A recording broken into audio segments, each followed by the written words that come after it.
Yes sir, very welcome to all of you to the another question and discussion computation of total income questioner की series का ये last topic है। जैसा कि मैंने आपसे कहा था कि बॉस पूरा क्वेश्चनर डिस्कशन मैं इस बार YouTube के ऊपर डालूंगा।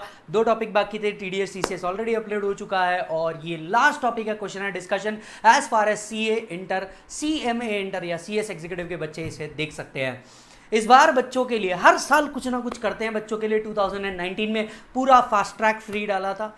2020 के अंदर में हम लोगों ने पूरे के पूरे marathons, amendment lectures and other चीज़ें पूरी की पूरी अपडेट की थी। इस बार मैंने क्वेश्चनेयर पूरा का पूरा डाला, PDF में MCQ पूरे के पूरे डाले। फास्ट ट्रैक आ चुके हैं ऑलरेडी, दो सीरीज़ बाकी है। और जैसे कि मैंने कहा कि आपके लिए हर बार मैराथन आता है तो वो आएगा ही आएगा, तो हर बार की तरह इस बार भी मैं और वी स्मार्ट आपके लिए खड़े हैं। आपको सबसे पहले तो एग्जाम के लिए ऑल द बेस्ट। ये जो क्वेश्चन डिस्कशन है ये मई 21, नवंबर 21, जून 21, दिसंबर 21 किसी के लिए भी यूज़ किया जा सकता है।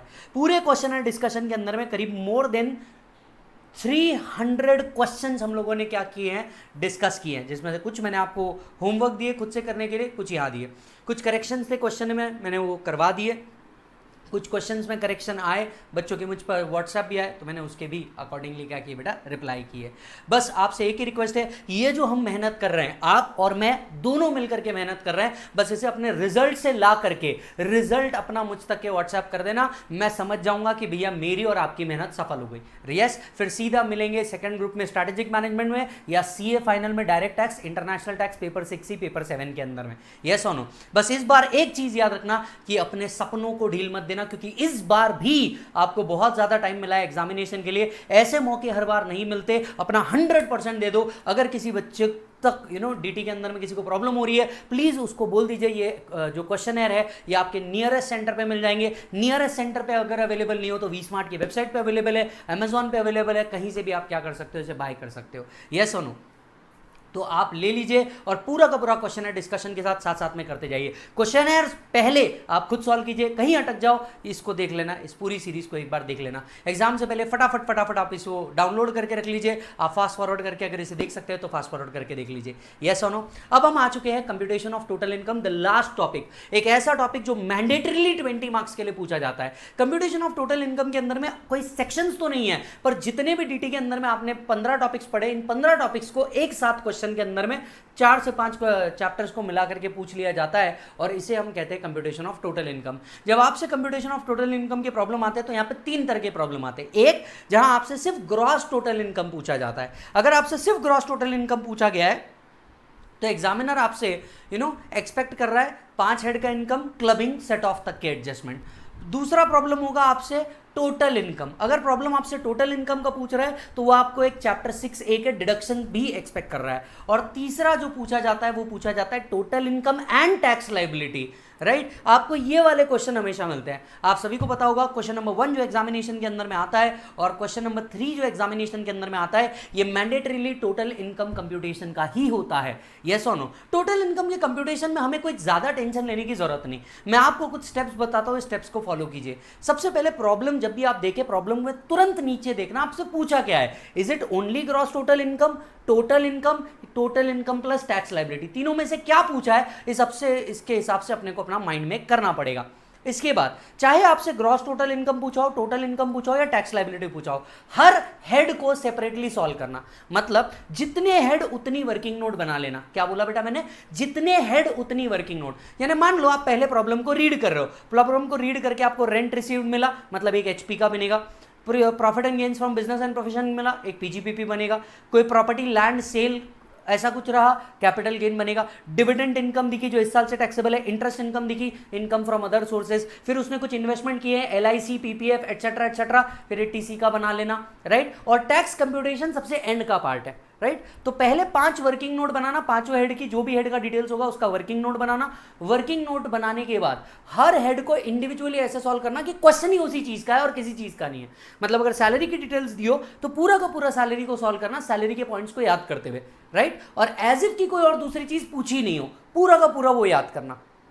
राइट, वैसे ही हर हेड को सॉल्व करना और बाद में एक complete working note banana, computation of gross total income और टोटल इनकम, और इसके बाद टैक्स लायबिलिटी निकालना। कुछ गलतियां बिल्कुल मत करना जो मैं आपसे कह देता हूं। पहला, राइट, ये गलतियां कुछ ऐसी होती है जैसे आपको पूरे मार्क्स लेकर के जाएगी। जैसे आपने टोटल इनकम और टैक्स लायबिलिटी निकाला तो राउंड ऑफ करना मत भूलना। ये कुछ बेसिक चीजें हैं जो आपको ध्यान में होनी चाहिए। जब आप total income and tax liability निकालते रहे हो, हमेशा देखना असेसी कौन है, इसके ऊपर मार्क करके रखना असेसी कौन है, इसकी एज कौन है, क्योंकि यही वो जगह है जहां पे इंस्टीट्यूट हमें बुलाती है मगर जाने का नहीं। हाँ मेरे दोस्त, यही वो जगह है। तो देखने का उसका रेसिडेंशियल स्टेटस क्या है, कितने दिन वो इंडिया में है, उसका एज कितना है, ये सारी चीजें बहुत फैक्टर मैटर करती है जो प्रॉब्लम में कहीं ना कहीं छुपी भी होती है, और इस चीज को ढूंढ करके बाहर निकालना है आप लोगों को।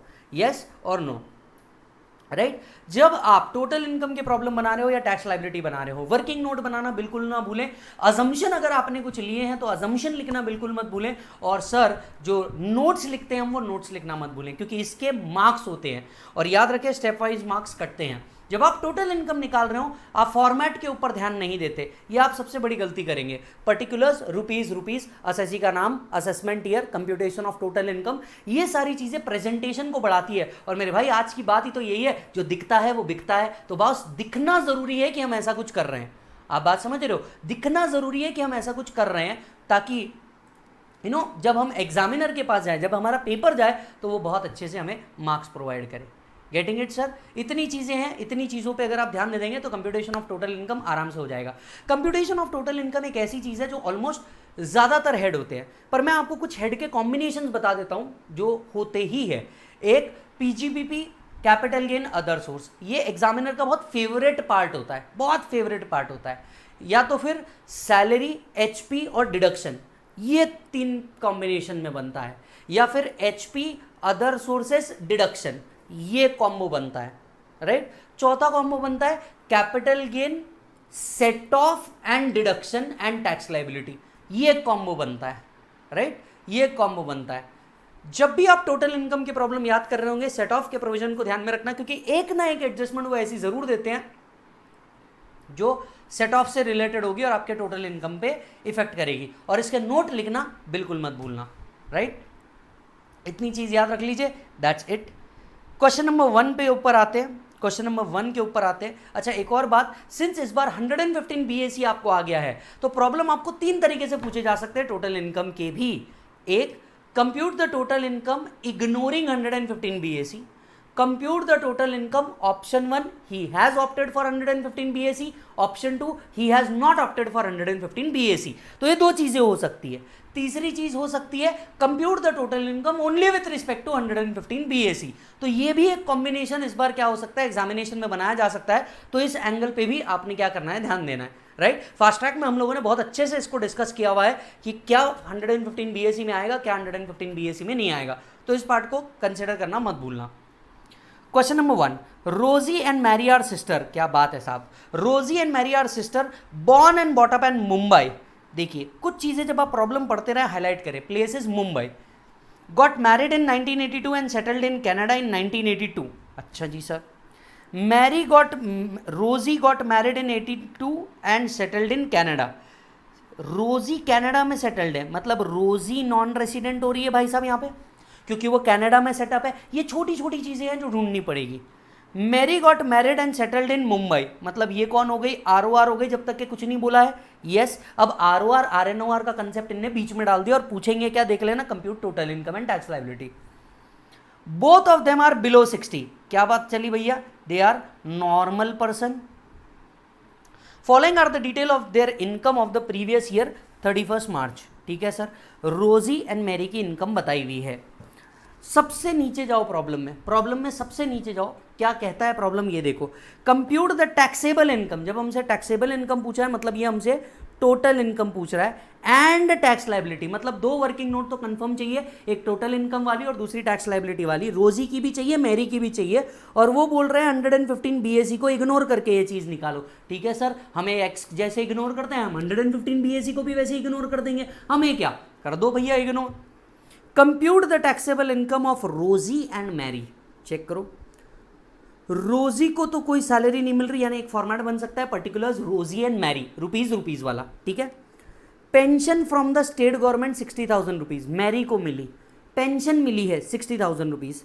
Pension from Canadian government 20,000 rupees receive हुई है, किसको, रोजी को। किससे मिली है, कैनेडियन गवर्नमेंट से। ठीक है सर, फिर लॉन्ग टर्म कैपिटल गेन है, मतलब ये एक चीज है जो सैलरी में आने वाली है। फिर long term capital gain, short term capital gain है, मतलब ये एक चीज़ है जो कैपिटल गेन में आने वाली है। फिर LIC प्रीमियम पेड है, ये डिडक्शन में आने वाला है। कैनेडियन लाइफ इंश्योरेंस, ये डिडक्शन में आने वाला है। मेडिक्लेम पॉलिसी डिडक्शन में आने वाला है। PPF डिडक्शन में आने वाला है। Rent received in respect of house property in Mumbai, ये HP में आने वाला है। यानी प्रॉब्लम किसका बना? Salary, HP, capital gain, deduction, चार चीज़ों का मिला के बनाया। अब इसे हेड वाइज डालेंगे। सबसे पहले सैलरी, मेरी कौन है बेटा? मेरी ROR है, मतलब जो पेंशन इंडिया में मिल रहा है टैक्सेबल है। पेंशन अगर मिल रहा है तो इसमें से स्टैंडर्ड डिडक्शन मिलेगा 50,000 रुपीज़ का। हेलो, इसमें से क्या मिलेगा? स्टैंडर्ड डिडक्शन मिलेगा 50,000 रुपीज़ का। अब यहाँ पे पर मंथ नहीं लिखा है, मतलब टोटल 60,000 रुपीज़ रिसीव हुआ। ये टोटल 60,000 रुपीज़, इसमें से स्टैंडर्ड डिडक्शन, ये है हिडन एडजस्टमेंट जो आपसे एक्सपेक्टेड है, राइट। 50,000 रुपीज़, मेरी को 10,000 रुपीज़ टैक्सेबल कर दिया। दूसरा, रोजी के 20,000 कैनेडियन गवर्नमेंट से मिला। नॉन रेसिडेंट को फॉरेन में इनकम मिली, नॉन रेसिडेंट को फॉरेन में इनकम मिली। Nothing is taxable in India, nothing is taxable in India. Why? Because pension received by Canadian government is not taxable in case of a non-resident. तो एक salary वाला adjustment दोनों भी done हो गए। अब दूसरा किसका एडजस्टमेंट था? House property. दूसरा हेड क्या था? House property. तो सैलरी वाला डन हो गया, इधर कुछ भी नहीं, इधर 10,000। अब हाउस प्रॉपर्टी कहाँ था मालिक? हाउस प्रॉपर्टी था मुंबई में। If property is situated in India, rent revenue derive from India is deemed to accrue or arise in India. अगर ये deem to accrue or arise in India मतलब टैक्सेबल इन इंडिया हो गया। Taxable in India is for RN, OR, ROR, NR तीनों के लिए taxable है। सो 60,000 and 30,000 GAV माना जाएगा। भाई साहब, नेट इनकम नहीं है, रेंट रिसीव्ड है, GAV माना जाएगा 60,000 एंड 30,000। और आपको तो पता है, जग जाहिर सी बात है, अक्के इंडिया को पता है कि HP के GAV से 30% का स्टैंडर्ड डिडक्शन मिलता है। सो 24A के अंदर में हम लोग को 30% का स्टैंडर्ड डिडक्शन मिलेगा। 6 3 ज़ा 18, 3 3 ज़ा 9, 18,000 एंड 9,000 का आपके HP इनकम आ जाएगी यहाँ पे 42,000 एंड 21,000। Isn't it? चेक कर लो मालिक।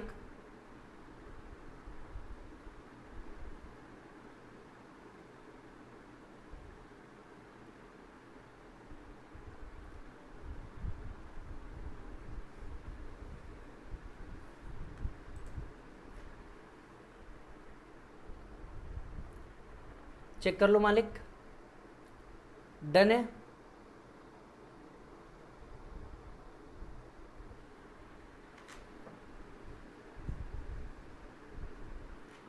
चलो जी, जिसको ये हो गया ऊपर जाओ वापस। अब बचा है capital gain. Long term capital gain from sale of land at Mumbai. Mumbai में सेल किया भाई साहब, भाई साहब मुंबई में सेल किया है। मुंबई में अगर सेल किया है मेरे भाई, तू बता, income would be Indian income and Indian income is taxable to all. Indian income is taxable to मालिक ऑल। क्लियर है? तो अगर ये ऑल को टैक्सेबल है तो मेरे भाई दोनों भी जगह आएगा 1 lakh and 1 lakh rupees. Next point, short term capital gain on sale of shares of an Indian listed company on which STT was paid. STT was paid, ठीक है सर। तो ये आ गया short term capital gain on which STT was paid. Total income आ गई यहाँ पे कैपिटल गेन की। अब पूरी टोटल इनकम निकाल लो, सैलरी की, HP की प्लस कैपिटल गेन की। 120 प्लस 42, ये आया 162। 10 प्लस 21, 31, 31 प्लस 350, 381। ये आ गया आपका ग्रॉस टोटल इनकम। तीनों हेड का इनकम का मिला के क्या हो जाएगा बेटा? Gross total income.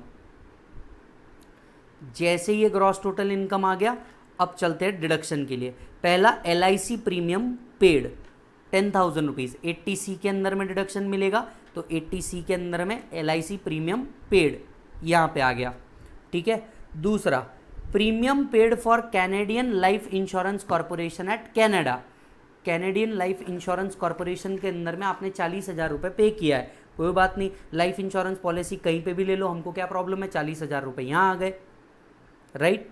तीसरा, मेडिक्लेम पॉलिसी 80D में जाएगी। डिपॉजिट इन PPF यहाँ आएगा, 20,000 का डिपॉजिट इन PPF आया।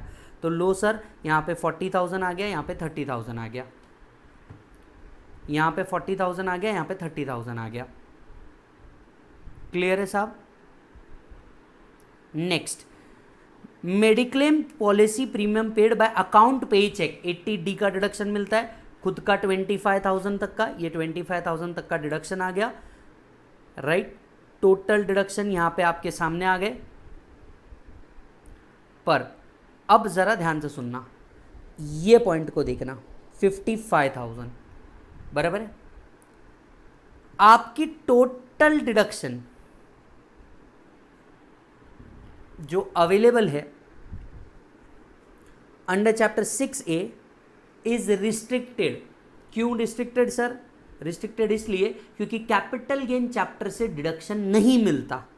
कैपिटल गेन चैप्टर से अगर डिडक्शन नहीं मिलता तो कैपिटल गेन एंगल छोड़ दो, रोजी के लिए मैक्सिमम डिडक्शन 42 रह सकता है और मैरी के लिए टोटल डिडक्शन 31,000 पे रिस्ट्रिक्ट हो जाएगा, क्योंकि कैपिटल गेन हेड से डिडक्शन नहीं मिलता। इसीलिए भले ही ये डिडक्शन 55,000 तक के है, पर यहाँ पे मैक्सिमम 30,000 पे रिस्ट्रिक्ट हो गया और यहाँ पे तो एक्चुअली 40,000 है, इसीलिए 40,000 आ गया। जिसको याद नहीं आ रहा यहाँ पर के लिख कर रख देना, कैपिटल गेन से कोई 6A का डिडक्शन नहीं मिलता, इसीलिए ये डिडक्शन क्या हो गया, रिस्ट्रिक्ट हो गए और आपकी इनकम यहाँ पे आ गई 3,50,000, यहाँ पे आ गई 1,22,000। अब इसके ऊपर क्या निकलना है? जब टोटल इनकम निकल गई तो इसके ऊपर टैक्स निकल जाना है। जब टोटल इनकम निकल गई तो इसके ऊपर टैक्स निकलना है। सबसे पहले किसके लिए सॉल्व करते हैं भाई साहब? मेरी के लिए सॉल्व करते हैं। मेरी के लिए 3,50,000 रुपीज़ है। अच्छा, इस 3,50,000 रुपीज़ में से मेरी की short term capital gain on sale of land in respect of which STT is paid, ये एक स्पेशल इनकम दिख रही है। ये क्या दिख रही है बेटा? स्पेशल इनकम दिख रही है। स्पेशल इनकम को क्या हम एडजस्ट कर सकते हैं बेसिक एग्जम्पशन लिमिट के अगेंस्ट में? यस। सो चेक करो, 2,50,000 less 1,50,000 being unexhausted basic exemption limit as per the proviso of 111A, right. So check करो,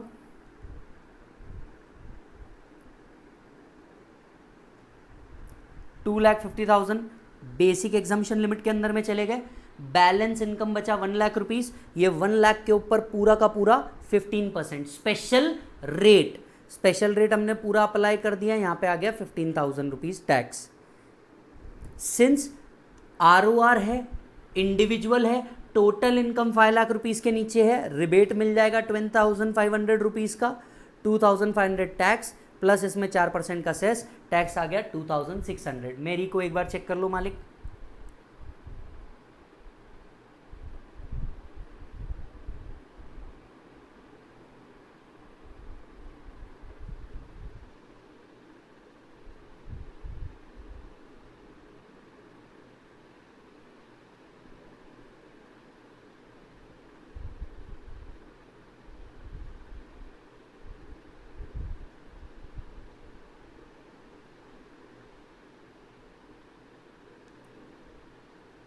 डन है जी। चलो इस पे आओ, रोजी पे आओ।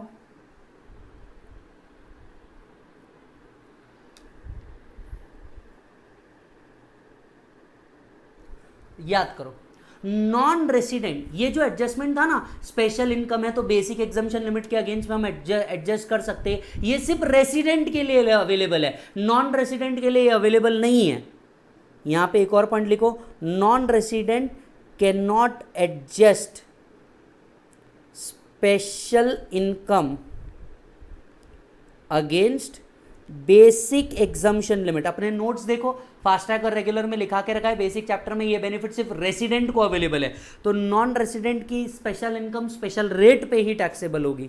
यस, 1,00,000 रुपए being long term capital gain 20% के हिसाब से, 20,000 rupees being short term capital gain, and balance income पे कोई टैक्स नहीं आने वाला, 23,000 रुपीज आएगा। Since assessee is a non resident, since assessee is a non-resident, no rebate, non-resident no rebate, so 23,000 plus HEC tax liability.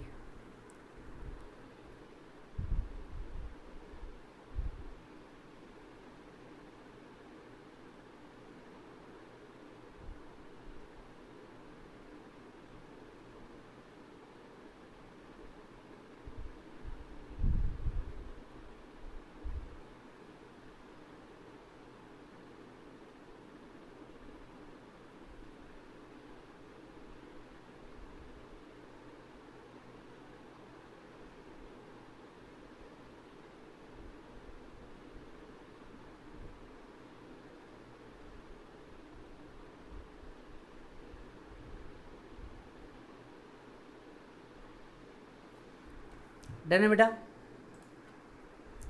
That's it. Read out the notes, read out the notes. ये resident individuals के लिए ही है and tax liability. It's a very beautiful problem. इनमें आपको resident non resident उनके concept, rebates, limit with respect to deduction, सब एक ही प्रॉब्लम में चेक कर लिया. मैं इस प्रॉब्लम को इंपॉर्टेंट कहूंगा क्योंकि it's a very good problem, सारे एडजस्टमेंट को कवर करता हुआ. जिसका हो चुका है प्रॉब्लम नंबर 2 पे आना. जिसका हो गया प्रॉब्लम नंबर 2 पे आना.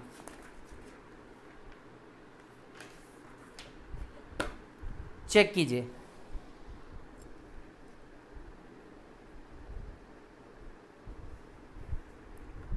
चेक कीजिए.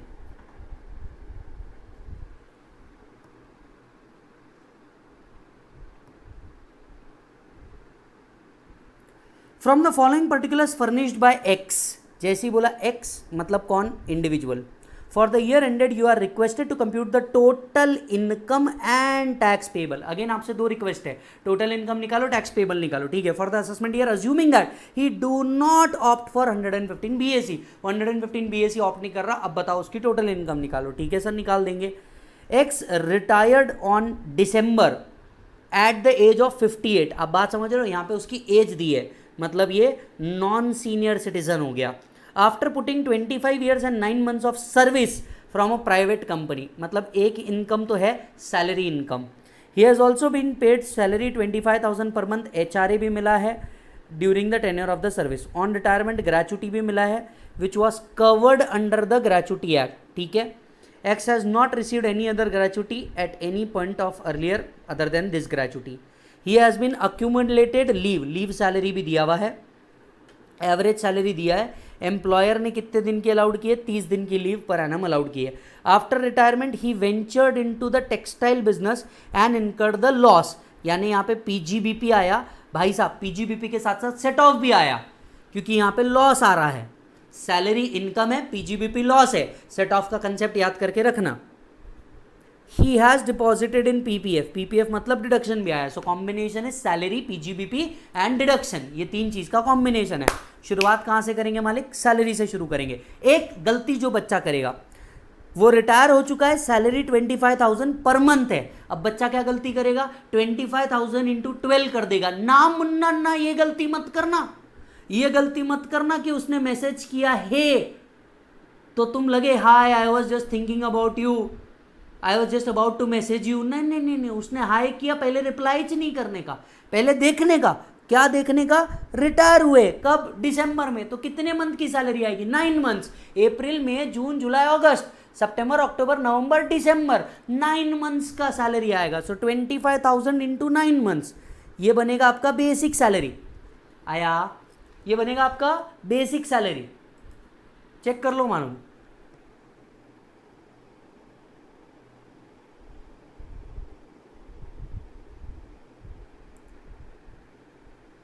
चलो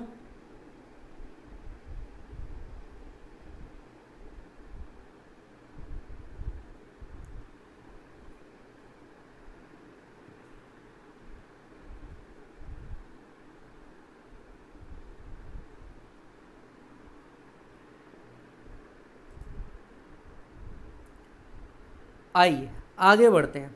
house rent allowance 6,000 per month. भैया 6,000 पर मंथ है. HRA का एक वर्किंग नोट बनेगा. HRA का एक वर्किंग नोट बनेगा. चलो इधर आओ, HRA का एक वर्किंग नोट बनाते हैं. सबसे पहले एक्चुअल HRA कंप्यूट करो मालिक, कितना आने वाला है. एक्चुअल HRA कंप्यूट करो, कितना आने वाला है.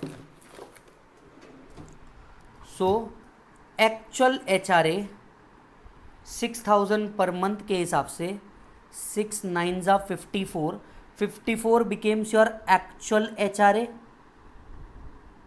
बराबर है 54,000. इसमें से lower of 3 thing allowed as deduction as per section 1013 है. हर चीज का वर्किंग नोट बनेगा. तो HRA का वर्किंग नोट बनेगा एक्चुअल 54,000. दूसरा रेंट, दूसरा 50 और 40% of salary.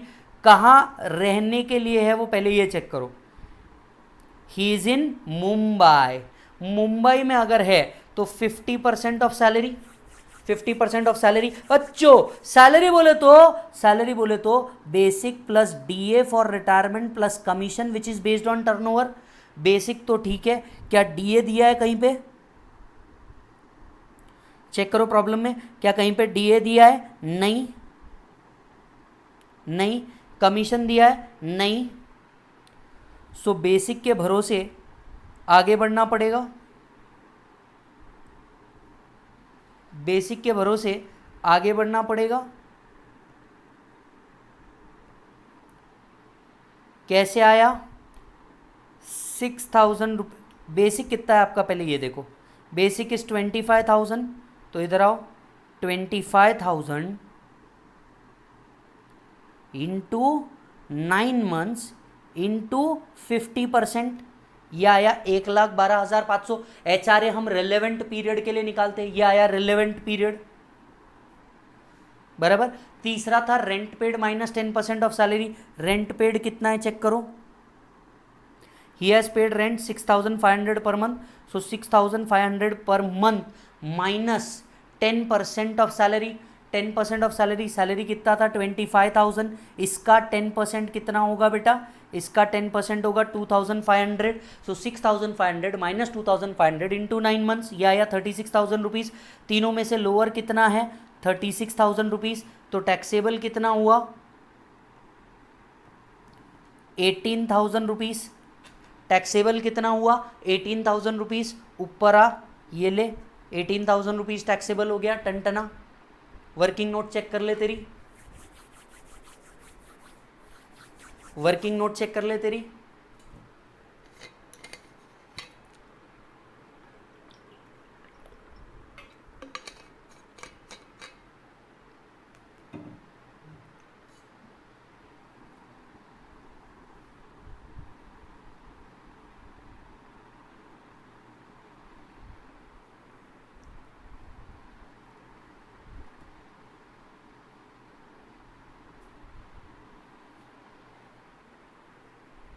Done.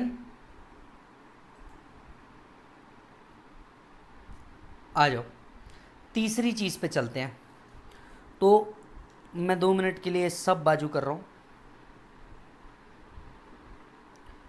So this is done, ये समझ में आ गया, ये क्लियर हो गया। अब नेक्स्ट पॉइंट पे चलते हैं। On retirement he was paid a gratuity 3,50,000 rupees and was covered by the payment of gratuity act. अगर कोई ग्रेचुटी एक्ट के पेमेंट में कवर्ड है तो इसके लिए एक और वर्किंग नोट बनेगा ग्रेचुटी का। ये रहा ग्रेचुटी का वर्किंग नोट। एक्चुअल कितना रिसीव्ड हुआ है gratuity? 3,50,000 less lower of 3 thing. पहला एक्चुअल, दूसरा 15/26 into last drawn salary into number of years of completed service और part thereof in excess of 6 months. So 15/26 into last drawn salary. Salary का मतलब क्या होता है बेटा? सैलरी का मतलब होता है बेसिक प्लस डीए। अब बेसिक तो दिया है, डीए दिया नहीं है, तो सैलरी मतलब 25,000 रुपीज़ ही होगी। यस, सैलरी मतलब 25,000 रुपीज़ ही होगी। सो salary into 15/26 into number of year of completed service कितना है? 25 ईयर्स एंड 9 मंथ्स। इसको 26 ईयर्स पकड़ेंगे क्योंकि 6 महीने से ज़्यादा अगर हुआ तो पूरा साल पकड़ा जाता है। सो ले मेरे भाई, यहाँ पे पूरा साल पकड़ लिया अपन लोगों ने, आया 3,75,000 रुपीज़। तीसरा मैक्सिमम लिमिट 20 लाख रुपीज़। अब तीनों में से लोअर क्या है? 3,50,000। सो एक्चुअल 3,50,000, इसमें से लोअर 3,50,000। टैक्सेबल कितना हुआ? नील, या आया नील। चेक कर मेरे भाई।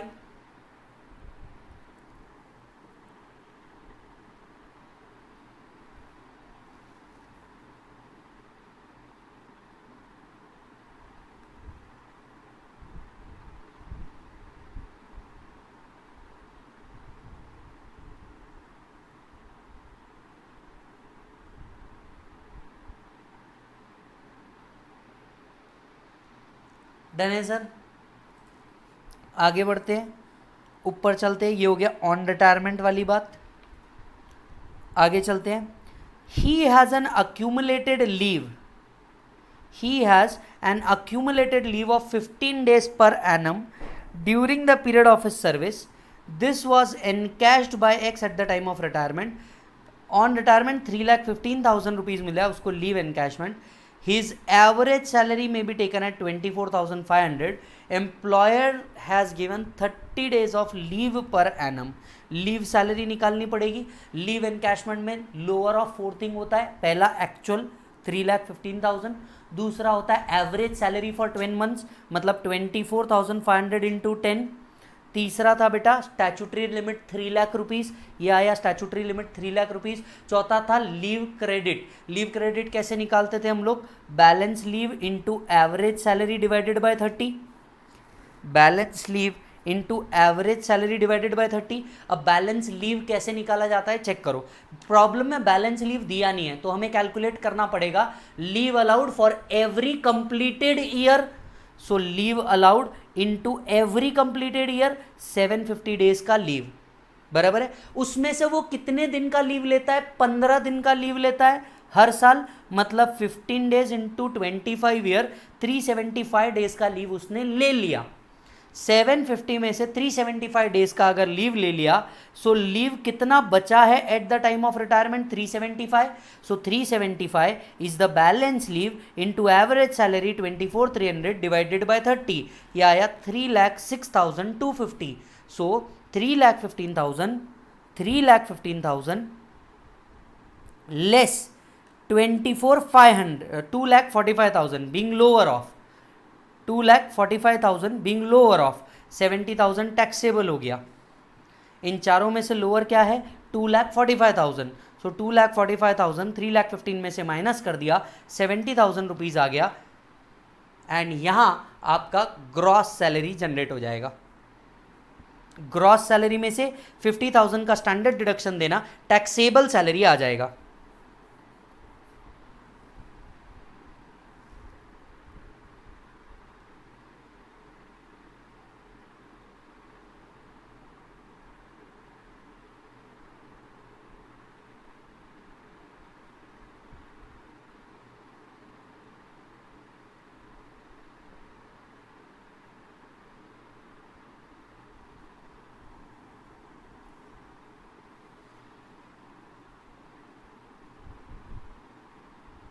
डन है बेटा।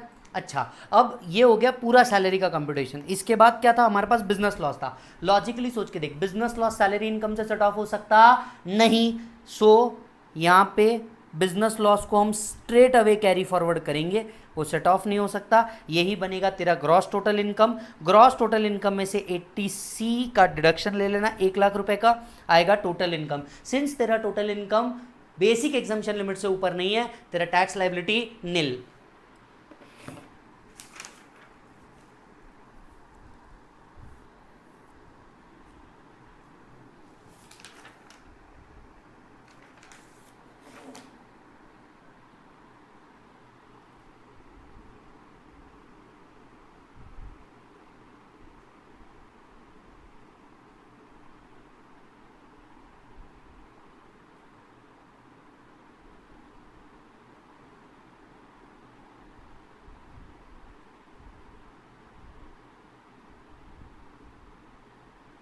डन,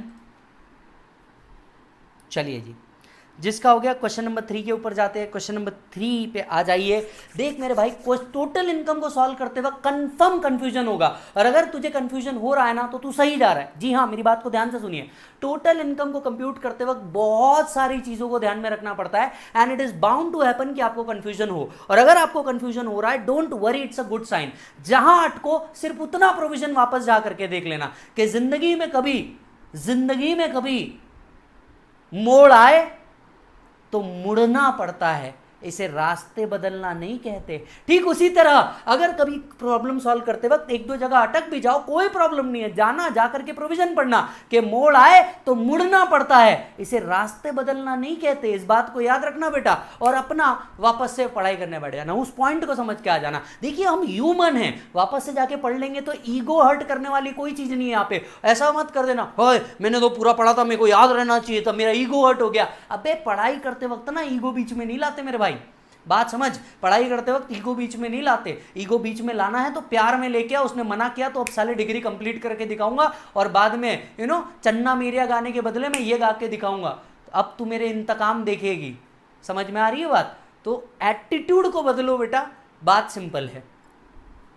चला क्वेश्चन नंबर 3। बाल मुर्ग ने Balamurgan furnish the following information: income from textile business, income from house property, lottery winning, speculation income, income from salary, long term capital gain. क्या चाहते हैं भाई साहब जिंदगी में हमसे? ये टोटल इनकम निकालना चाहते हैं, टैक्स लाइबिलिटी चाहते हैं, और एडवांस टैक्स के ऑब्लिगेशन भी समझना चाहते हैं। भाई साहब तीन चीजें एक साथ पूछिए। पहली बात तो यहाँ पे लॉस दिखते ही मेरे को समझ में आ गया कि ये प्रॉब्लम सेट ऑफ तो मेरे से डिमांड करेगा ही करेगा। मतलब टोटल इनकम सेट ऑफ को अंडरस्टैंड करके करना है, फिर टैक्स लाइबिलिटी निकालना है, फिर मेरे एडवांस टैक्स ऑब्लिगेशन बताना है, ये सोचते हुए कि इसने 115 BAC ऑप्ट नहीं किया हुआ है।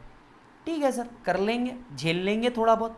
सबसे पहले जब भी सेट ऑफ के प्रॉब्लम आते हैं, मेरे बच्चे को याद होगा, मैंने regular lecture, fast track lecture में उसे बताया है कि जब भी सेट ऑफ का प्रॉब्लम आ जाए बेटा, फॉर्मेट कैसे बनाओगे? Particulars, rupees rupees rupees, 3 format बना लेने का। सबसे पहले इनकम लिखने की, इनकम में से लॉसेस हटाने के। जो लॉस सेट ऑफ हो गया ठीक है, जो लॉस नहीं सेट ऑफ होगा उसके लिए नोट लिखो, जो लॉस कैरी फॉरवर्ड होगा उसके लिए भी नोट लिखो।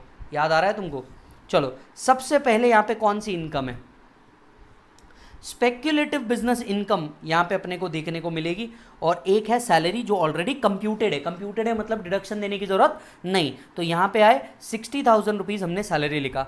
सैलरी में से हाउस प्रॉपर्टी लॉस एडजस्ट हो सकता है, तो तुरंत हाउस प्रॉपर्टी लॉस को एडजस्ट कर दिया, 45,000 रुपीज़ बाहर कर दिए। तो दो चीज़ें तो हो गई, एक ये, दूसरा ये। अब speculative business income 1 lakh rupees लिखने का। स्पेक्युलेटिव बिजनेस इनकम है, नॉर्मल बिजनेस लॉस है, क्या ये सेट ऑफ हो सकता है? यस। स्पेक्युलेटिव बिजनेस इनकम से स्पेक्युलेटिव लॉस सेट ऑफ नहीं हो सकता। Normal business loss can be set off against any business income. So इसमें से 1,35,000 का लॉस, मतलब मैक्स 1 लाख तक का लॉस सेट ऑफ हो पाएगा। बचा हुआ 35,000 तक का लॉस जो होगा, राइट, उसको हम कहीं और देखेंगे। 1 लाख तक का लॉस आया, इधर नेट निल हो जाएगा। इसके बाद लॉन्ग टर्म कैपिटल गेन है 70,000 रुपीज का। Long term capital gain business loss, क्या ये सेट ऑफ हो सकता है? बिल्कुल सेट ऑफ हो सकता है। तो कैपिटल गेन में से बचा हुआ 35,000 तक का बिजनेस लॉस को हमने एडजस्ट कर दिया। 35,000 रुपीज कैपिटल गेन के यहां पे एडजस्ट कर लिए। यस, 35,000 रुपीज कैपिटल गेन के यहां पे एडजस्ट कर लिए। I think all adjustment done. I think all adjustment done.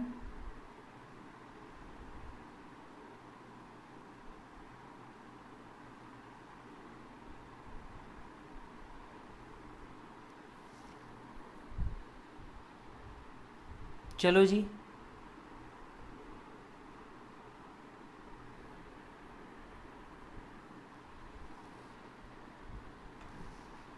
चलो जी,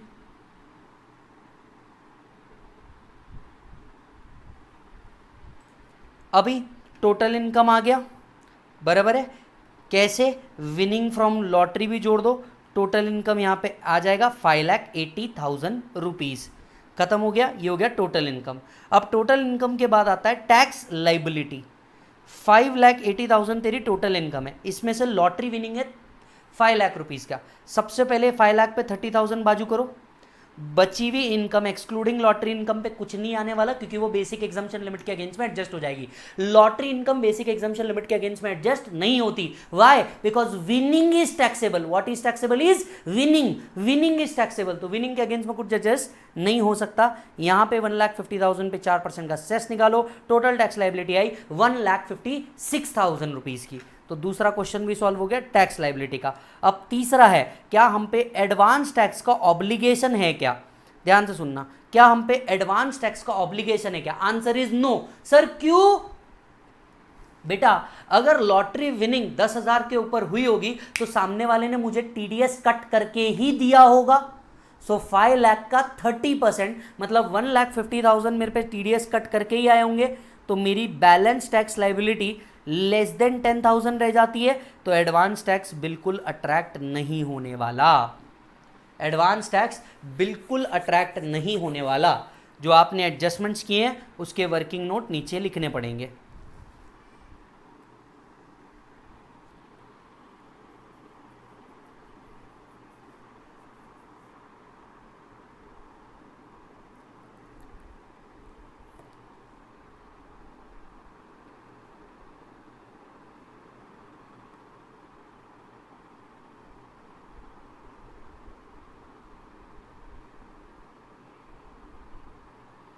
done.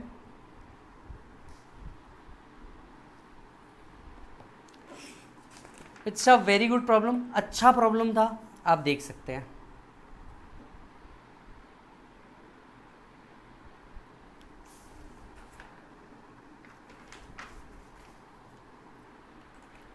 Problem number 4, miss Charlie an American national got married to mister Radhe of India. हे भगवान, राधे तो अपन ने देखा ही होगा। Miss Charlie an American national got married to mister Radhe of Indian in USA in March 2020 and came to India for the first time in March 2020. She left for USA in September. She returned to India again in March 21. While in India, she had purchased a showroom in Mumbai in April, which was leased out to a company at a rent of 25,000 per month from 1st May. ठीक है, rental income India से आ रही है। Charlie का residential status कुछ भी रहने दो, income would be taxable in India. She has taken a loan from bank for purchase of this showroom for which bank charge interest 97,500। इसका डिडक्शन ले लेंगे हम लोग 24B में। She has received the following cash gifts from relative, मतलब HP तो था ही, HP तो था ही, कुछ फॉलोइंग कैश गिफ्ट्स भी मिले। From parents husband, from married sister of the husband, from two very close friends of the husband। क्या क्या करना है? Determine her residential status and compute the total income chargeable to tax along with the tax liability। Residential status निकालना है, total income निकालना है, tax liability निकालना है। ठीक है,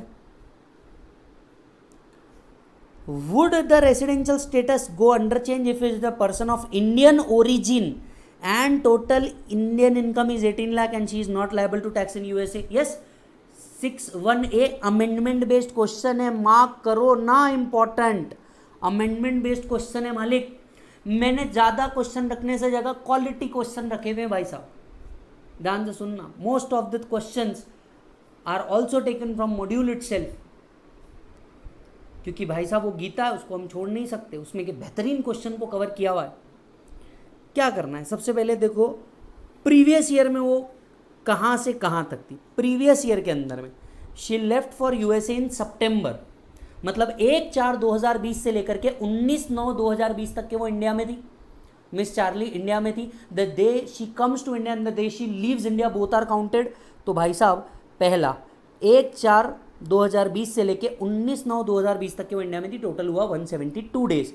अब आते हैं आगे, फिर से वो इंडिया में आई 27/3, तो 27/3 से लेके 31/3 और 5 दिन यहाँ पे ही थी इंडिया में।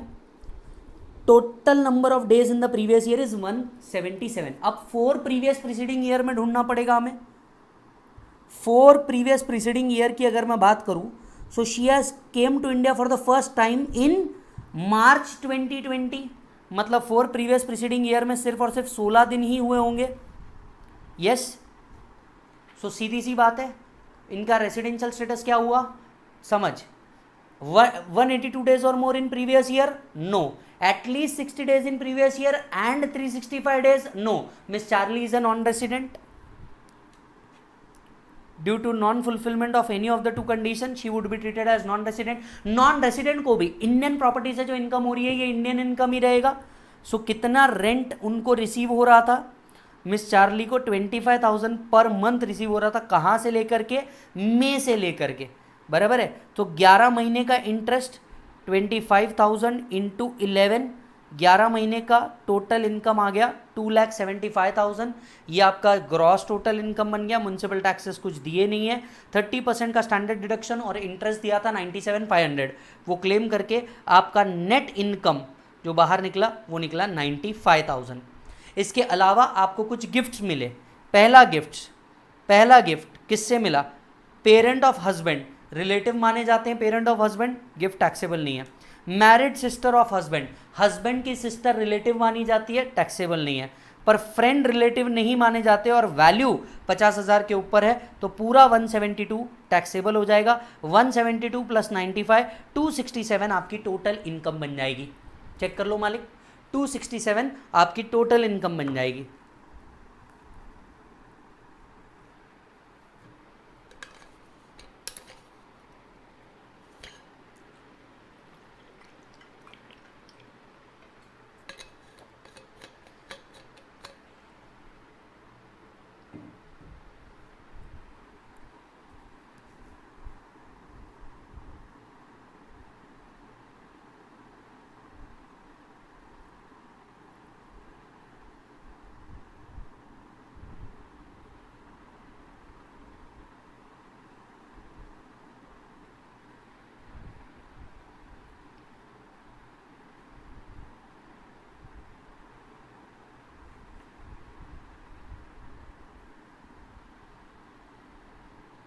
डन।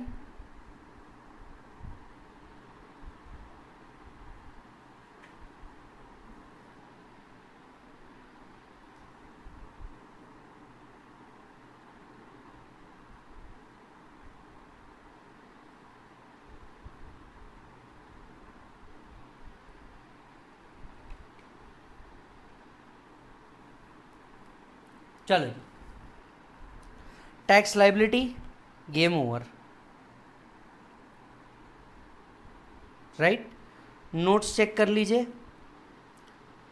अब एक और क्वेश्चन इन्होंने पूछा था, अगर वो पर्सन ऑफ इंडियन ओरिजिन है, कहीं और टैक्स पे करने के लिए लायबल नहीं है एंड इंडिया से 15 लाख रुपए से ज्यादा कमा रही है, तो क्या 61A डीम्ड रेसिडेंट नाम का कंसेप्ट आया और उस केस में वो डीम्ड रेसिडेंट हो जाएगी? यस। तो पार्ट 2 ऑफ द क्वेश्चन आएगा, residential status of miss Charlie in case she is a person of Indian origin and her total income from Indian sources exceed 18,000 rupees, the condition of stay in India exceeding 120 days in previous year and 365 days during 4 previous preceding year is being treated as resident. Since her stay in India exceed 120 days but the period of her stay in India is less than 365 days, her residential status would continue to be the same. Further, since she is not an Indian citizen, याद करो 61A किसके ऊपर applicable है? Indian citizen. यहाँ पे person of Indian origin पे वो applicable नहीं है, तो क्या यहाँ पे 61A अप्लाई कर पाएगा क्या? नो, 61A भी अप्लाई नहीं कर पाएगा और उस केस में वो कंटिन्यूस रहेंगे नॉन रेसिडेंट पे ही। अगर आपने अमेंडमेंट लेक्चर देखा होगा तो आपको ये भी पता चलेगा। So therefore her residential status would be non resident only, क्योंकि वो पर्सन ऑफ इंडियन ओरिजिन है, सिटीजन नहीं।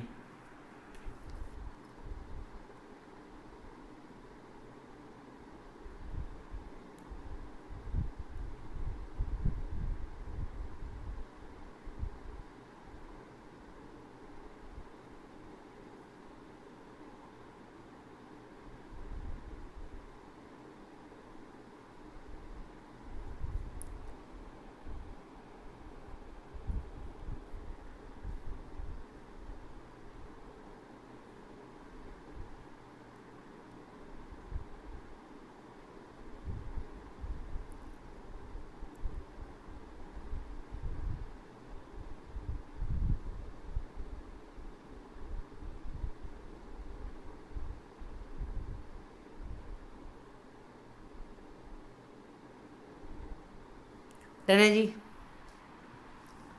शानदार। फिर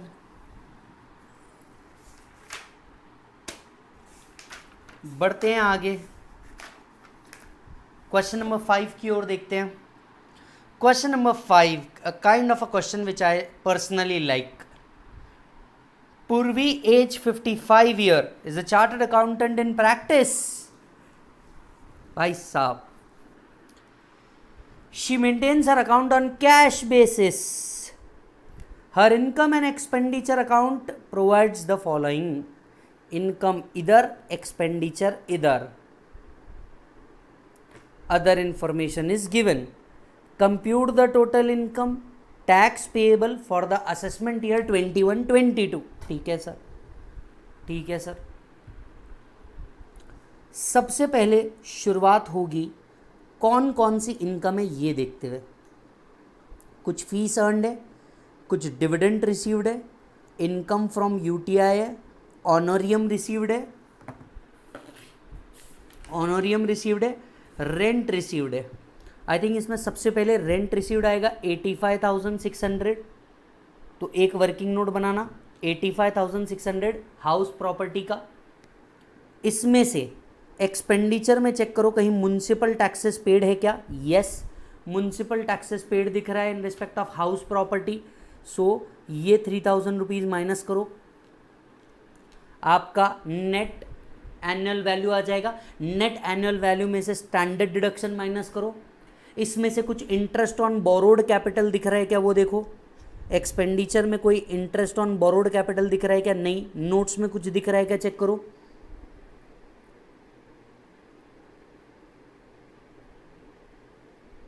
कुछ भी नहीं दिख रहा है, मतलब एचपी को हम सेटल कर सकते हैं 57,820 में, चेक करो।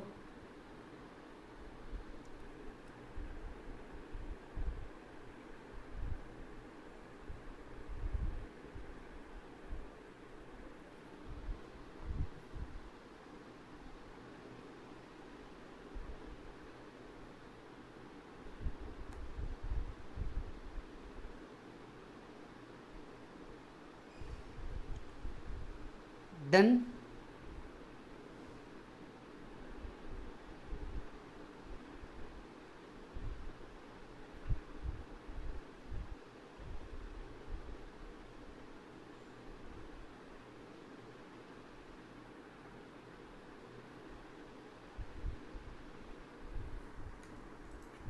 चलो जी आगे आते हैं, ये एक और एंगल हुआ।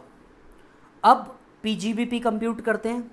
पीजीबीपी कंप्यूट करने के लिए हमें सबसे पहले क्या उठाना पड़ेगा, नेट प्रॉफिट उठाना पड़ेगा। ये उठाया हम लोगों ने नेट प्रॉफिट मालिक 9,28,224।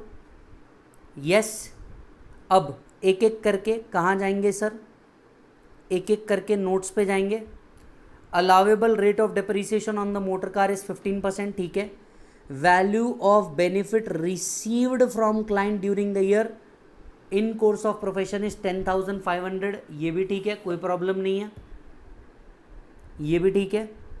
Incentive to article assistants represent amount paid to 2 article assistants for passing IPCC exam in first attempt. अच्छा जी सर, इंसेंटिव पे किया है, इंसेंटिव पे किया है आर्टिकल असिस्टेंट, ये एप्रिसिएशन होता है अपने एम्प्लॉयज़ के लिए, तो इसके लिए कुछ भी करना ज़रूरी नहीं है। 2 आर्टिकल असिस्टेंट एम्प्लॉय नहीं माने जाते, बट हाँ ये अपने जो ट्रेनी को हम पेमेंट करते हैं फॉर देयर एप्रिसिएशन, ये बिजनेस एक्सपेंडिचर आएगा। Repairs and maintenance of car include 2,000 for a period from October to September 21। अच्छा sir, repairs to car, it's a business expenditure, yes it's a business expenditure, रोक सकते हैं इसको। Salary includes 30,000 पेड टू computer specialist in cash. 30,000 क्या करना होगा, एड बैक करना होगा, क्योंकि 10,000 से ऊपर का कैश पेमेंट अलाउड नहीं है। Travelling expenses include expenditure incurred on foreign tour of 32,000 which was within the RBI norms. कुछ करने की ज़रूरत नहीं है। मेडिकल इंश्योरेंस प्रीमियम पेड है, इन्वेस्टमेंट है एनएससी में, and 70,000 towards advance tax paid है। ठीक है सर, एज इट इज़ रहने दो, as of now, as of now as it is रहने दो।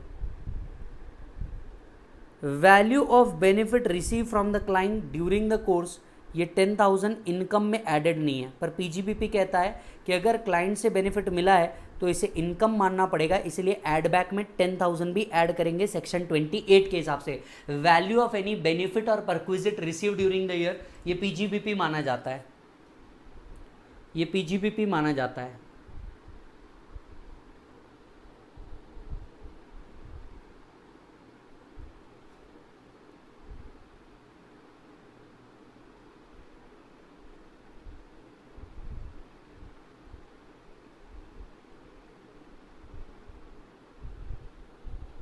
डन। नेक्स्ट पॉइंट, आओ ऊपर वापस।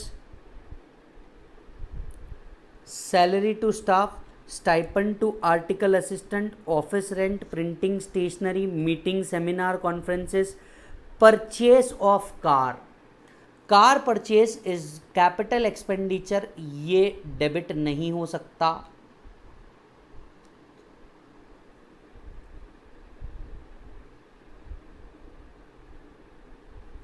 Repairs, maintenance, petrol of car, travelling expenses, okay.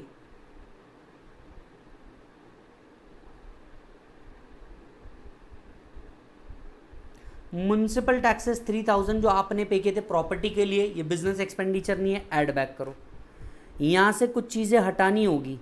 Income from UTI हटाना होगा, ऑनरियम रिसीव्ड हटाना होगा, ये आईएफओएस के पार्ट बनेंगे।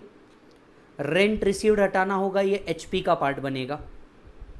सब माइनस करके आपका इनकम आ रहा है 9,32,200। इसमें से डेप्रीसिएशन हटाएंगे। Depreciation, it will be assume that motor car was put to use for more than 180 days, तो हमने फुल डेप्रीसिएशन चार्ज करेंगे। चेक करो, 80,000 इंटू 15%, मोटर कार का 12,000, फाइनल पीजीबीपी 9,20,200।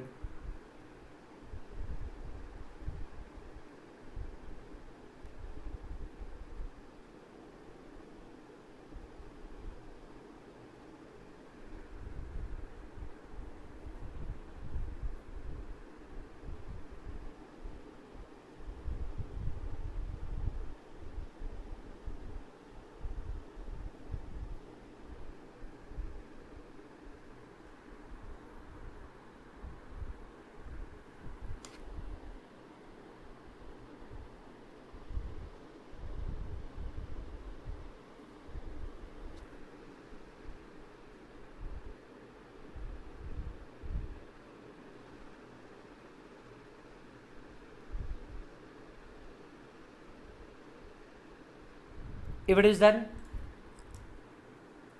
चलो आ जाओ। अदर सोर्सेज में जाएंगे, अदर सोर्सेज में जाएंगे। अदर सोर्सेज के लिए dividend received on 34/20/20 on shares of x of an Indian company, gross amount. ठीक है sir.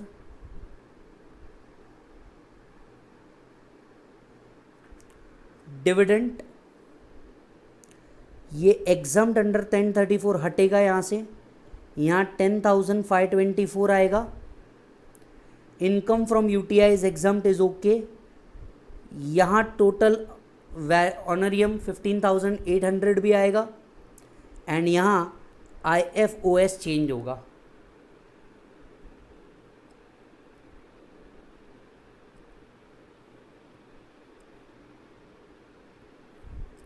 This come to 26,324.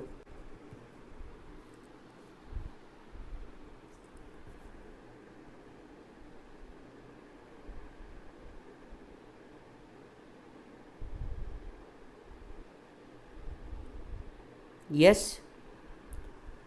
At the same time एक और चेंज यहाँ पे भी होगा। 10,524 पीजीबीपी में से भी लेस होगा। आई थिंक ये देखो कॉलम बना के रखा है, वो शायद आगे चला गया।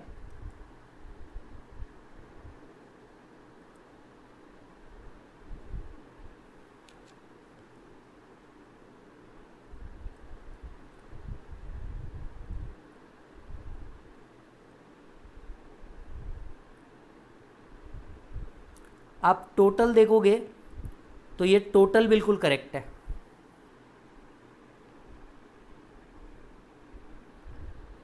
ये टोटल जो है इन तीन के हिसाब से बिल्कुल करेक्ट है, पर इसमें चेंजेस होंगे।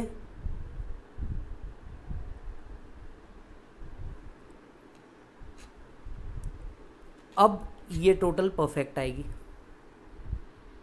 चेक करो, ये कैलकुलेशन ओके है, यहाँ पे 10,524 नहीं लिखा था, प्लीज़ वो ऐड अप कीजिए।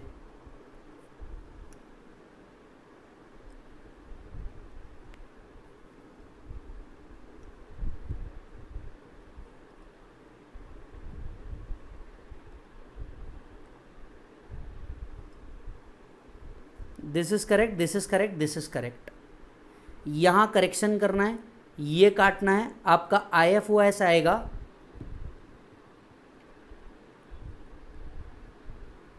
26,324।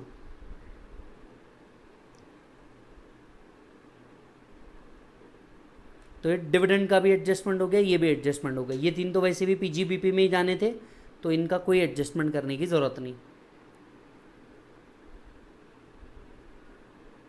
आओ बेटा आगे, चैप्टर 6A के डिडक्शन के नाम पे, medical insurance premium for the health of dependent brother and major son. Dependent brother के लिए भी नहीं मिलता, मेजर सन के लिए भी नहीं मिलता, पर मेजर सन अगर डिपेंडेंट है तो मिल सकता है 10,000 rupees.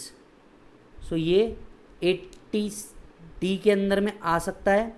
Premium paid for health insurance of brother is not deductible for deduction under 80D even though he is a dependent, since brother is not included in definition of family. Premium paid to insure the major son is not eligible for deduction even though he is a dependent, since the payment is made in cash.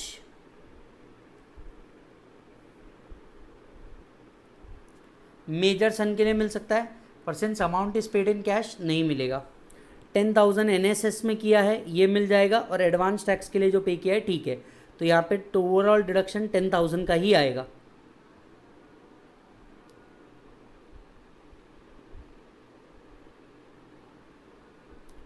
So coming back, 57,820, 92,200,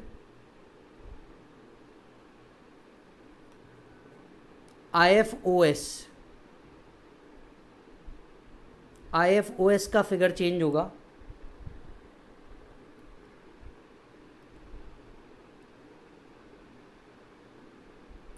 IFOS का figure change होगा।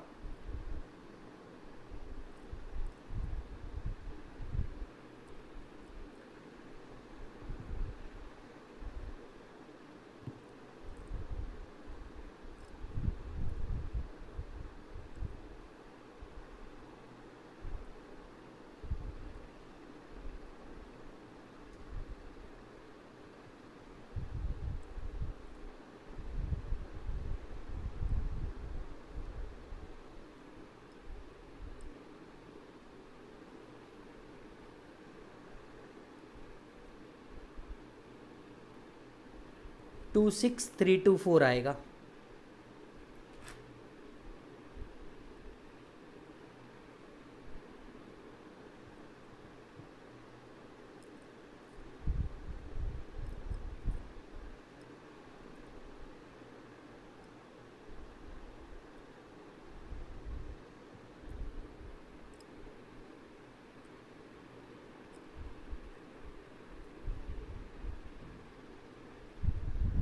Check करो एक बार।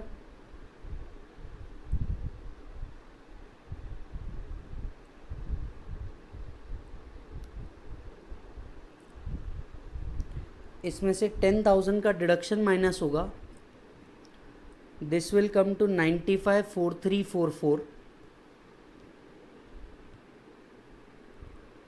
9,94,340।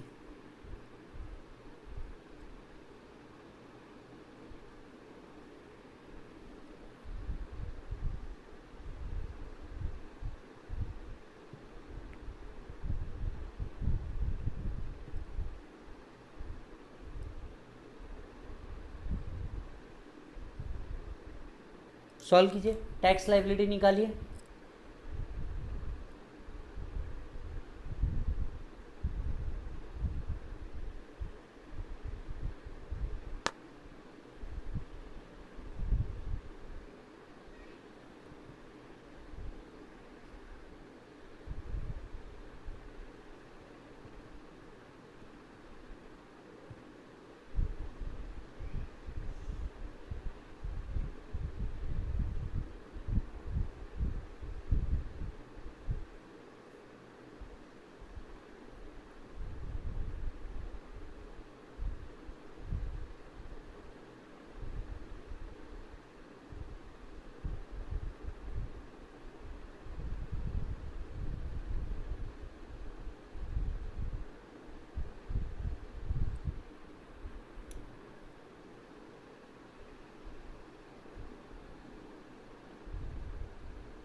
Done, tax निकालो accordingly.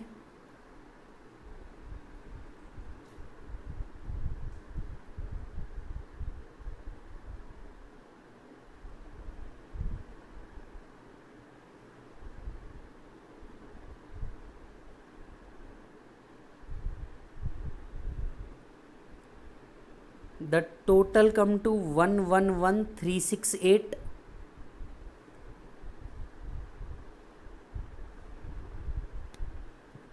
Check कर ले भाई।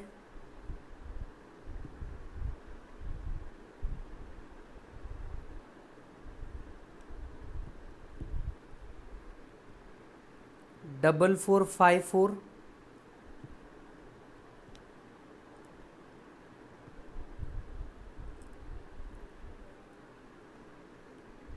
Total come to 115822। इसमें से advance tax, TDS on dividend and UTI का हम माइनस करेंगे 71812। So the total amount would come to 44010। This should be like this.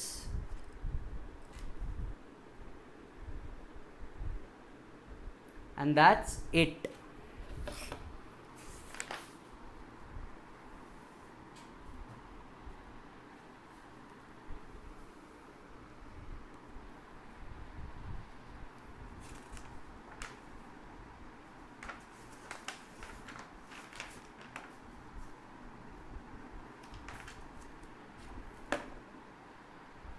Done है बेटा? चलो जी, लास्ट प्रॉब्लम, प्रॉब्लम नंबर 6 आप खुद करेंगे सेल्फ। बहुत अच्छा प्रॉब्लम है। एक प्रॉब्लम मैं सिर्फ और सिर्फ आपके लिए छोड़ रहा हूं, सेल्फ के लिए, और इसी के साथ हमारा पूरा का पूरा क्वेश्चनर डिस्कशन खत्म होता है। एक क्वेश्चन सिर्फ मैं आपके लिए छोड़ रहा हूं होमवर्क के लिए, एंड दैट्स इट। इसी के साथ हमारा पूरा का पूरा क्वेश्चनर डिस्कशन खत्म होता है। मालिक, मैंने जो आपसे वादा किया था कि पूरा क्वेश्चनर इस बार यूट्यूब के ऊपर फ्री दूंगा। आप देख सकते हैं चैप्टर 1 से लेके chapter last computation of total income तक के सारे क्वेश्चन मैंने डाल दिए। मैं अभी कोई और कमिटमेंट तो नहीं देता, पर हाँ अभी मेरे कुछ कमिटमेंट्स अदर बाकी है, मैं वो बस जल्दी से पूरा करना चाहता हूँ। एक, मैं आप लोगों को क्या देना चाहता हूँ, मैराथन कंप्लीट करके देना चाहता हूँ, और साथ साथ में अगर सही टाइम मिल गया, मैं वादा नहीं करता, पर अगर टाइम मिल गया तो मैं कुछ और क्वेश्चंस डिस्कशन करूंगा। टोटल इनकम के ही बेस्ड कुछ और क्वेश्चन डिस्कस करूंगा, लेकिन अभी मैं वादा नहीं करता। अगर ऐसा मैं करने वाला हूंगा तो क्वेश्चंस एंड अदर चीजें मैं आपको सब अलग से मेरे इंस्टाग्राम चैनल पे और आपके यूट्यूब चैनल के ऊपर मैं जरूर बता दूंगा। सो एक क्वेश्चन मैं आपको होमवर्क दे रहा हूं, और इसी के साथ साथ क्वेश्चन एंड डिस्कशन में खत्म करता हूं। पूरी उम्मीद करता हूं कि इस साल आप अपना पूरा एग्जामिनेशन फ्लाइंग कलर के साथ क्लियर कर देंगे। और अगर आपको इस क्वेश्चन एंड डिस्कशन से थोड़ी सी भी हेल्प मिली होगी तो वीडियो को लाइक कर देना, अपने सारे दोस्तों के साथ शेयर कर देना। और हाँ, मैंने जो ये मेहनत की है आपके साथ, मुझे रिजल्ट आने पे ज़रूर बताना कि ये वीडियोस आपके लिए काम के थे क्या, ताकि मैं नेक्स्ट टाइम आगे के बच्चों के लिए भी ये मेहनत करने के लिए मोटिवेटेड रहूं।